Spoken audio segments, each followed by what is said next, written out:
What is going on today, guys? Tomcat here, and welcome to a brand new video in a game that I didn't think I was going to be playing, but it was kind of one of those days where I was like, I wanted to play something different. I've been playing a lot of the same games lately, and I wanted to take a trip back in time to a game that I used to play all the time and had a great time with, and it's kind of one of those Need for Speed games that I always felt was really underappreciated by a lot of people. Well, it's weird, though, because a lot of people, back when I was playing this game on my channel, a lot of people enjoyed watching it, but nowadays, not a lot of people actually talk about this game, and it's interesting because when I went to play it, it completely reset all my career progress, so it has me starting way back at the beginning, but that's okay. We're going to play this game and kind of see what it was all about and what made it so much fun, and sort of see if we can take any not necessarily like suggestions for the next Need for Speed game from it, but almost like see if there are reasons why a game as simple as Hot Pursuit with such a simple concept could be so much fun, and why I think that should stay in the Need for Speed series. In this showcase event, you will unleash the true potential of the Roadster as you compete against other drivers in a race along the Seacrest County coast. I don't think we can skip these either. And I've also maxed out the graphics, so however the game looks is how it's going to look. And my account is missing a T at the end of the name. As a level 1 speeder, the greatest drivers win the races and outrun the law with style, and are classified as level 20, most wanted. Your daily activities. I forgot that there was only 20 levels in this game. The faster and more dangerously you drive, the more bounty you will earn. Win races, beat your rivals, and stay one step ahead of the cops to increase your wanted level and get access to new cars and entry into the toughest events. And I think this game also got a lot of flack because it didn't have any customization. And I know that that's extremely important to Need for Speed. I'm not saying it's not important. But I think, for me, this game made it made such a good point with how fun its gameplay was that I wasn't really missing customization, you know what I mean? So let's see. Some cars are locked at this time and will become available as you increase your wanted level. I think the only thing we have right now is the Boxster Spyder. And I do like how it tells you how many miles you've driven in your car. That's really, really cool. But yeah, a lot of people... Oh my god, that's loud. A lot of people are going to get mad at the fact that I'm okay with the fact that this game didn't have customization. So... it's kind of one of those things where this game, like I said, it had the gameplay to make up for it. And, what color do we want? I dig the red. Guards red looks good on almost any Porsche. Almost any Porsche, especially a GT3 RS. So let's see. I remember these first races being really, really, really easy, and I'm hoping that I remember correctly, because I'm hoping I don't go back into it and, like, absolutely suck. Although, there are some races later on that were really difficult. So let's see how this goes. All right, let's do it. I've also turned music off because, well, because copyright, yo. All right, and... yep, so I remember the controls, that's for sure. It plays really smooth. I mean, it's got that fast-paced feel. It's got a real sense of speed. And that's one of the things that made it so much fun. The car sounds were really good, too. I am kind of having to get used to the physics again. But the physics are, they're not weird, they're just, they feel really heavy, but they also feel, you know, they also have that brake to drift system, and brake to drift kind of started with the whole, you know, with the whole kind of Need for Speed and Burnout overlap, like when dynamics from both games started to overlap with each other, and a lot of people have this massive hatred of brake to drift. And I don't have a problem with it. For an arcade racer, I don't have a problem with the whole brake to drift idea. I just don't. I think it makes the game flow. I think it makes the game fun. And I think that people get way too bent out of shape about brake to drift in general. I mean, it's like this, for example. If you don't want to have brake to drift in your game, then you should be playing Forza or Gran Turismo or something like that, where brake to drift is not present. But I think in an arcade racer, it really helps the game to come alive. I mean, like, Outrun had sort of a brake to drift dynamic. I mean, there are a lot of older arcade racing games that sort of had that brake to drift dynamic, and because it keeps the feeling of speed and it keeps everything moving really, really quickly.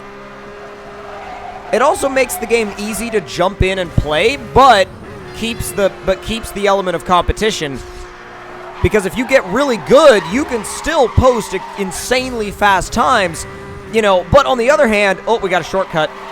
The cool thing about the shortcuts in this game is that some of them help you and some of them don't. Some of them hurt you. I don't remember if this one helps or hurts. Man, back when I was playing this game all the time, I remember having every single shortcut pretty much memorized. Like, I had them down to a science, dude. Easy. Stay off the walls, because that's another thing.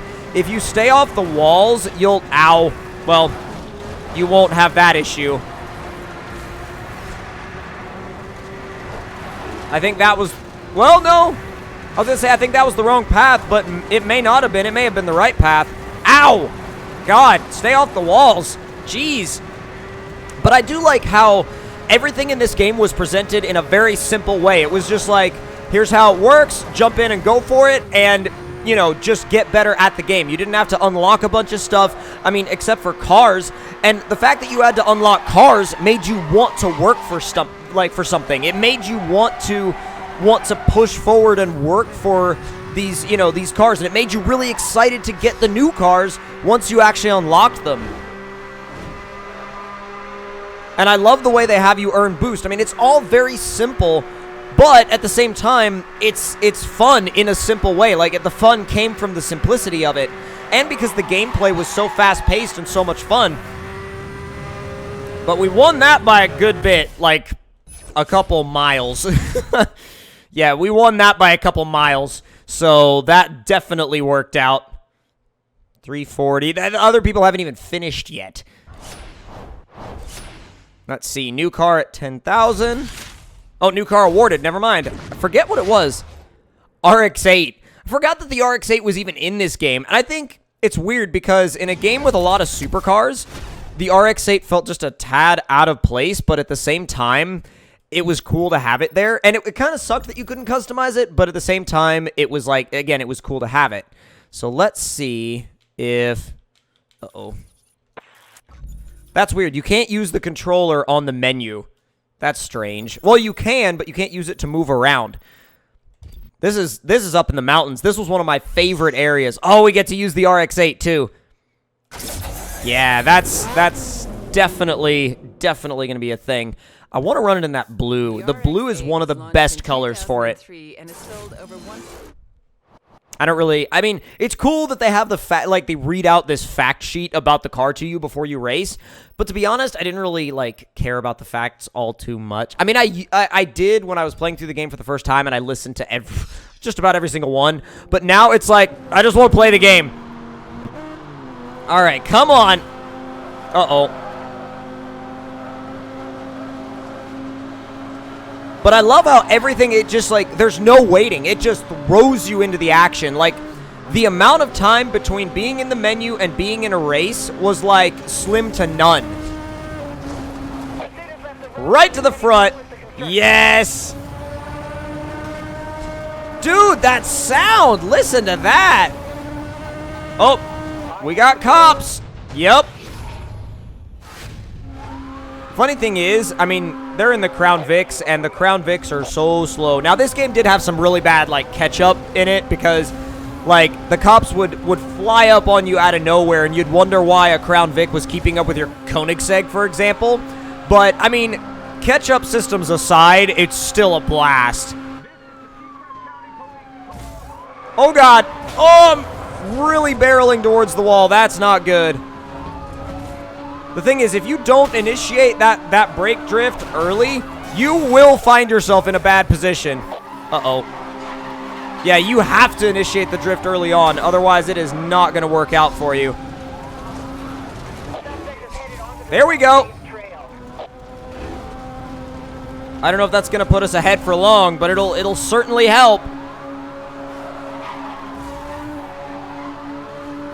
Come on, stay behind me. Ah, no!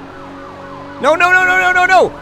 Oh, yes, take him out. Do the work for me, please. Ouch, jeez. That was a hard hit.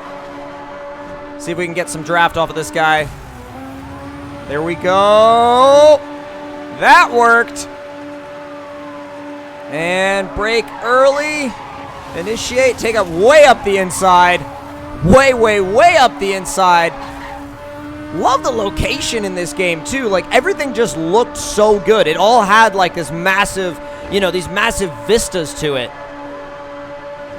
And start on the outside, aim for the inside. Watch out for the traffic car. Dab of brakes and boost out of it.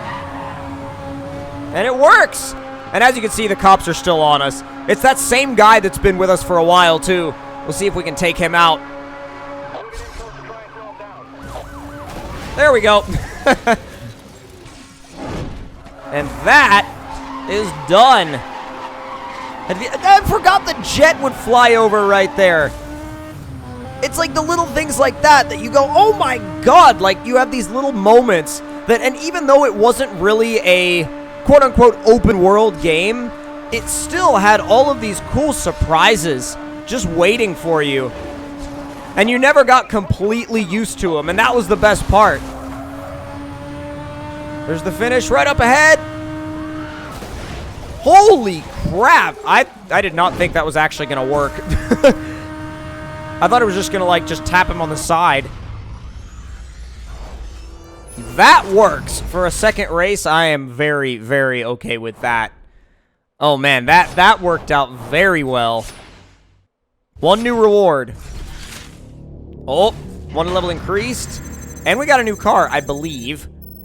Let's see. Last seen driving, just a Mazda. That's it. It could have been a Miata, could have been a Mazda 2. They don't know. Oh god.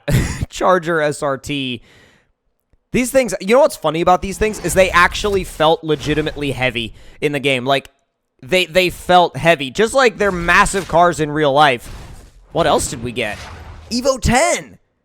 That was another one of those cars that I was surprised that it was in the game, but it was cool that it was there. I think whenever you have these lower, not necessarily like lower end cars, but they are lower end compared to like supercars. Whenever you have those cars, it kind of sucks that there isn't customization, but when you get up to where you have all the crazy hypercars, the customization, at least to me, doesn't really matter as much. God, I mean, I remember when that thing was like new, like the 5th gen Camaro was like the new Camaro. I mean, and it's so weird to think of the 5th gen as being like the new car, right?